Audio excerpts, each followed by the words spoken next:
Thank you, Chairman Sessions, for, again, convening us on this very important topic. Since the beginning of the 118th Congress, my colleagues and I on the House Oversight Committee on both sides of the aisle have been laser focused on combating waste, fraud, and abuse within our federal government.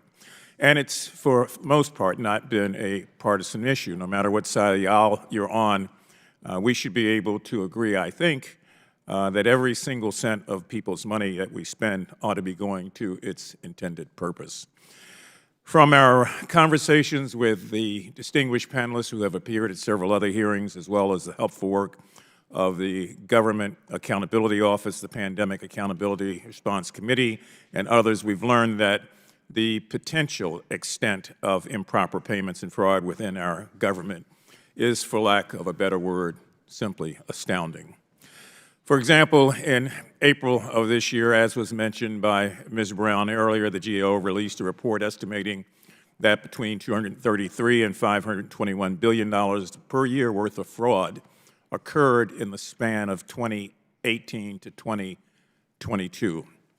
While the Office of Management and Budget has taken significant issue with the methodology for obtaining these figures, there is no doubt that there is a very, very large level of fraud that has occurred. On the improper payments front, this past March, the GAO reported a total of $235 billion in improper payments to government entities in the last fiscal year. That's almost by $100 billion, at least by the numbers that I have since 2015.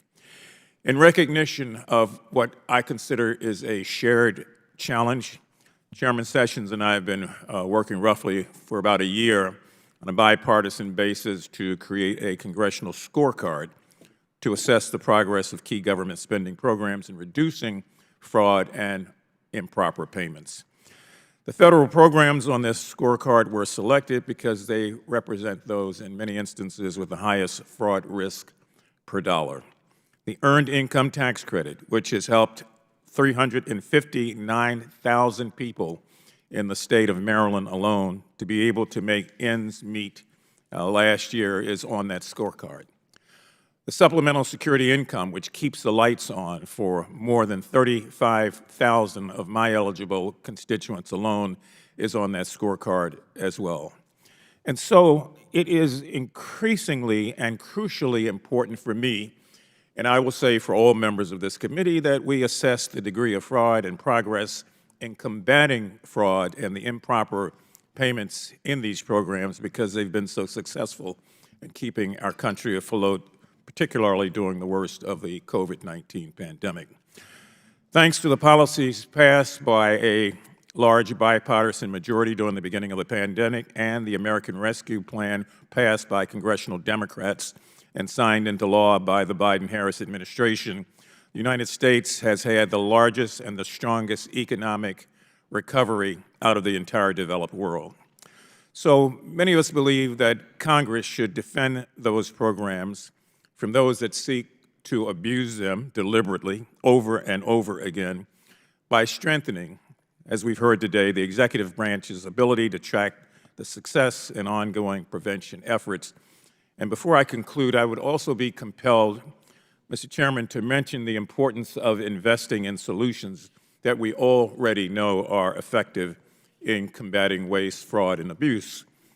In the Council of the Inspector General for Integrity and Efficiency's 2023 report to the House and to the President, it was found that for every dollar spent on the Office of Inspectors General, $26 were saved by the federal government.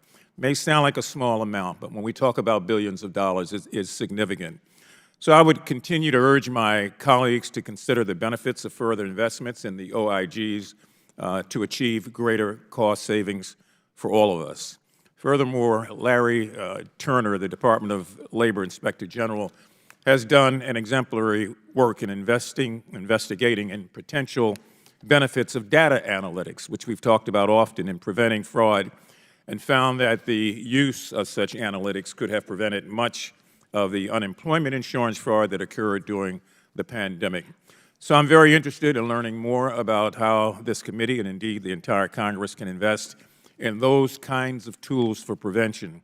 Our subcommittee has tried to be an island of bipartisan productivity in a storm of what really has been a chaotic 118th Congress.